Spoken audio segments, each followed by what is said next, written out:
डूबल छी।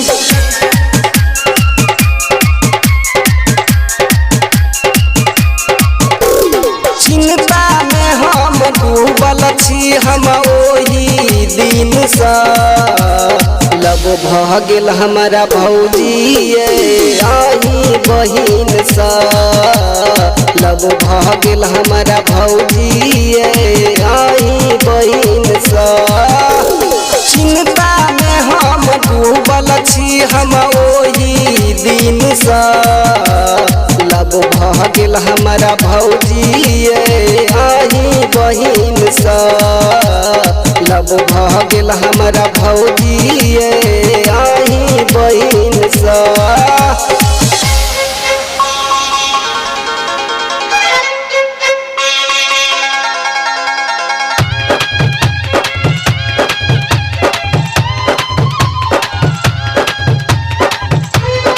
गरिमा recording studio Boisar.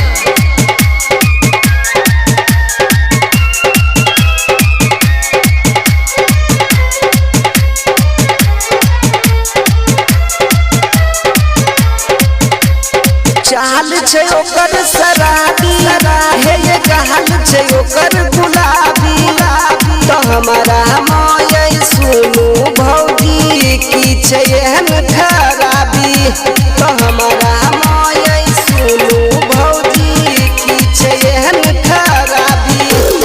चाल छे ओकर शराबी हे ये कहल छे ओकर गुलाबी तो हमारा माये सुनू भौजी की छे एहन खराबी की छे एहन खराबी।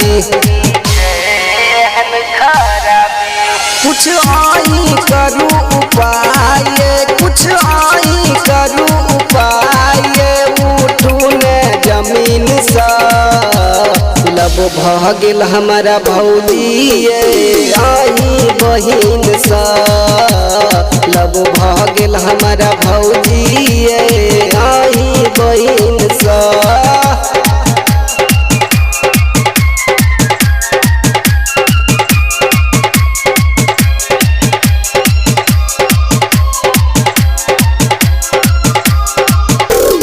देखई में खूबसूरत बात छे ओकर जुदाई देख के ओकर यादाई भौजी भेलो हम फिदाई देख के ओकर यादाई भौजी भेलो हम फिदाई।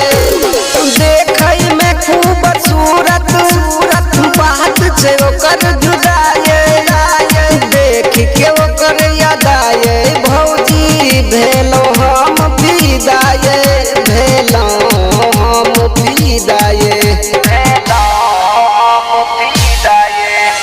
राइटर मनीष कहैया हे गायक उमेश कहैया के तेरे मलिन सा लब भ गेल हमारा भौजी आही बहिन सा लब भ गेल हमारा भौजी आही बहिन सा।